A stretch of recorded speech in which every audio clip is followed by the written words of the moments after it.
there, but she wasn't there at all. You were in the same room, in the same bed, in the closest physical proximity two people can share. And somehow, in a way you felt but couldn't name, you were completely alone. Not because anything was technically wrong, not because she refused or pulled away or gave you any reason you could point to and say, there, that's the problem. But something was missing, something essential. A quality of presence that used to be there and slowly, quietly, without announcement, stopped showing up. And you've been trying to figure out what that something is ever since. Today, we name it. And more importantly, we tell you what it means, where it comes from, and what you can actually do about it. You can feel the distance, but you can't prove it. This is one of the loneliest places a person can inhabit in a relationship. Everything looks functional from the outside. The relationship continues. The physical intimacy continues. But something about the quality of it has shifted in a way that is real and devastating and almost impossible to articulate without sounding like you're complaining about something you should be grateful for. You find yourself wondering if you're imagining it, if you're being oversensitive, if this is just what happens over time in relationships and you simply weren't prepared for how it would feel. But you're not imagining it. What you're sensing is real, and it has a name, a psychology, and a set of very specific behavioral signs that, once you understand them, make the whole picture painfully clear. Physical intimacy is supposed to be the place where two people are most fully present with each other. It's supposed to be the space where the outside world falls away and what remains is just two human beings choosing each other completely. When one person has emotionally checked out, that space becomes something else entirely. It becomes a performance, a routine, a physical event that happens between two. But people who are no longer emotionally inhabiting it together.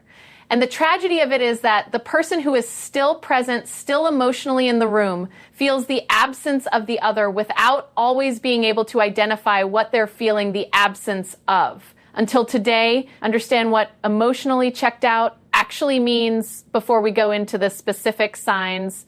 We need to establish what emotional checkout actually is because it's more nuanced than most people realize, and misunderstanding it leads to wrong conclusions and wrong responses. Emotional checkout is not the same as falling out of love. It's not necessarily a decision. It's not always a sign that the relationship is over or that she's found someone else or that something irreparable has happened. Emotional checkout is what the nervous system does when it no longer feels safe enough to be fully present.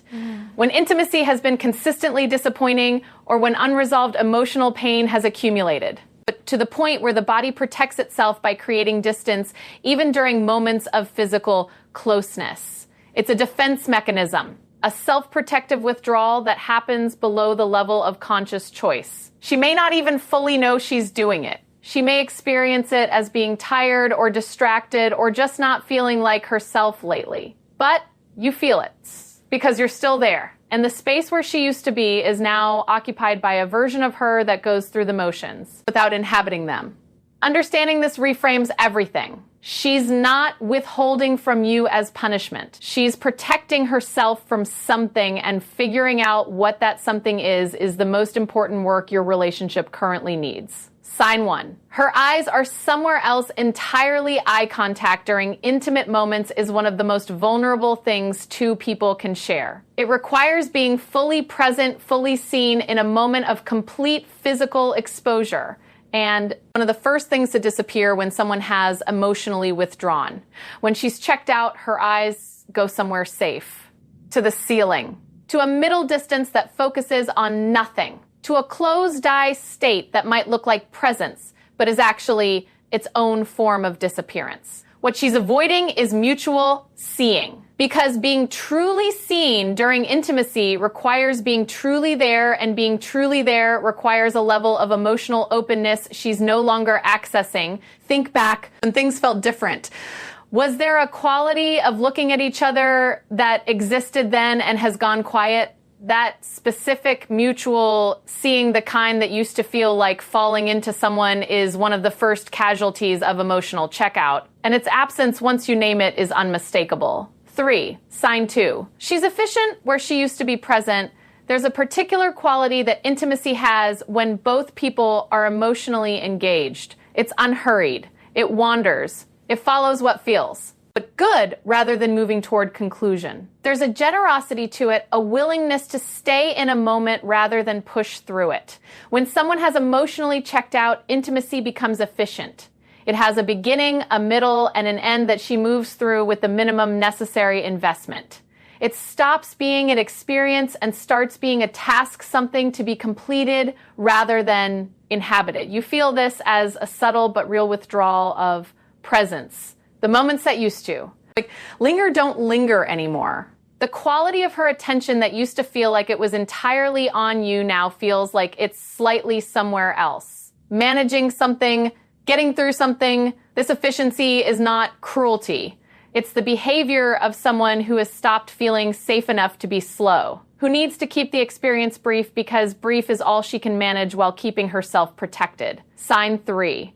Physical presence without emotional reciprocity intimacy when it's but emotionally alive for both people has a quality of exchange. Both people are giving and receiving simultaneously, not in a calculated way, but in the natural, flowing way of two nervous systems that are genuinely engaged with each other.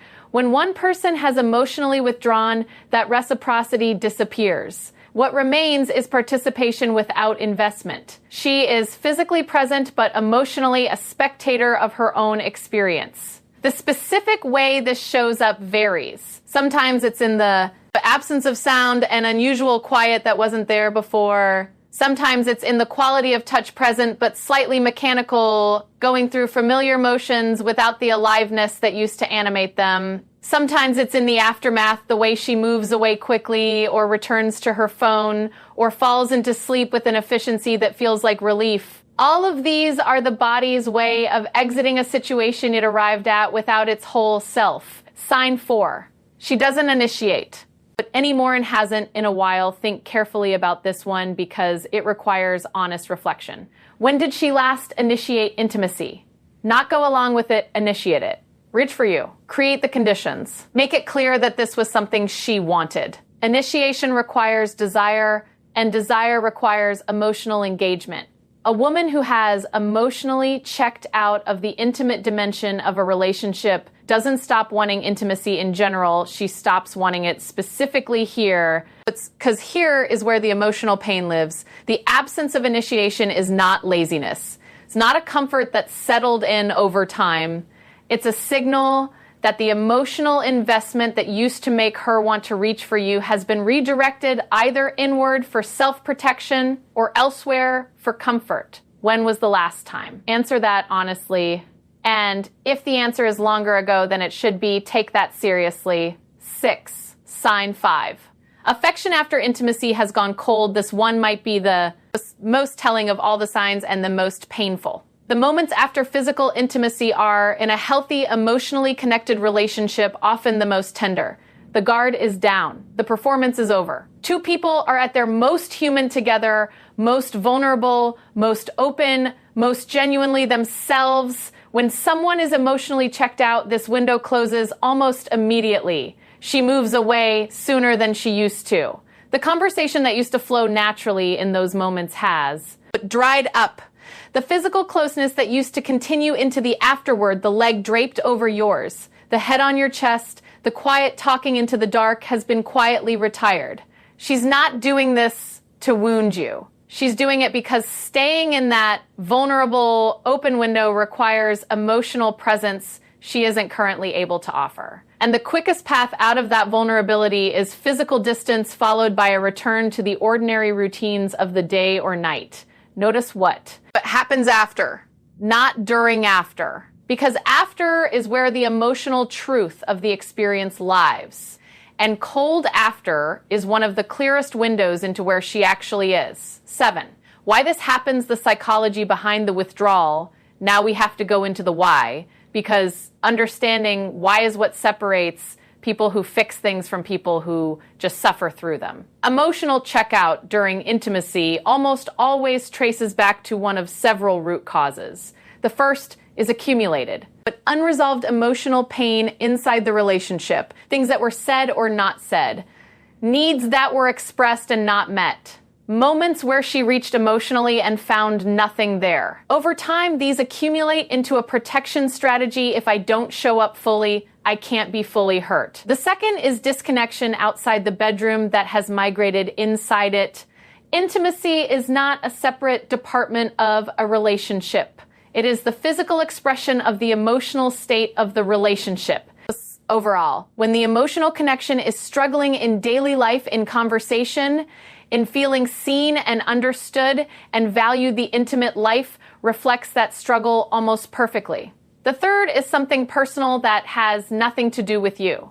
Depression, anxiety, trauma, grief, hormonal changes, profound stress, all of these can create the same withdrawal pattern. And none of them are statements about you or about her feelings for you. The only way to know which one is operating, the conversation you probably haven't had yet, 8. What you actually do about it, here's where most content on this topic fails completely. It identifies the problem and leaves you in it. So let's be practical and honest.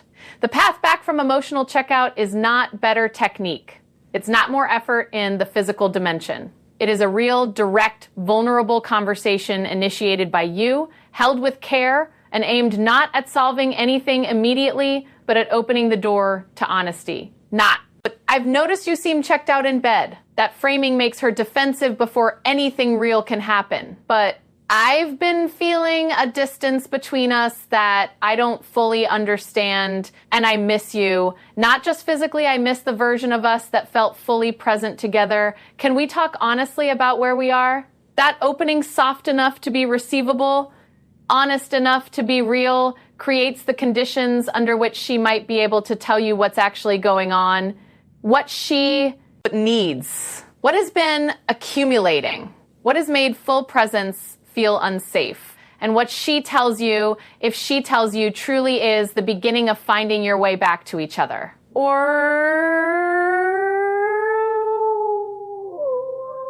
the beginning of understanding clearly that you can't. Either outcome is better than the particular purgatory of physical closeness without emotional contact. 9. The question underneath all of this before we close, there's one more thing that needs to be said directly to you while you've been tracking her. But the withdrawal, have you been equally honest about your own presence in the relationship, not as self-blame, not as deflection from what she's doing, but as genuine inquiry? Is she emotionally checked out, or did she check out because something she needed from you wasn't there? Did she withdraw first, or did she withdraw in response to something? Is she protecting herself from hurt?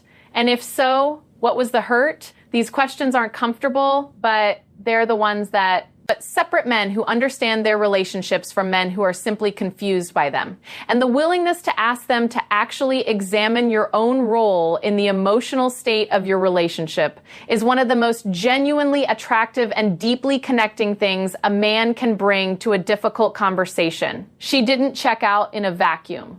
Neither will she check back in without something real changing. The question is whether both of you are willing to do the work to understand what. But something is physical closeness without emotional presence is one of the loneliest experiences available to a human being. And you have been living in it, feeling it, sensing it, carrying the weight of it without having the language to name what was happening. Now you have the language.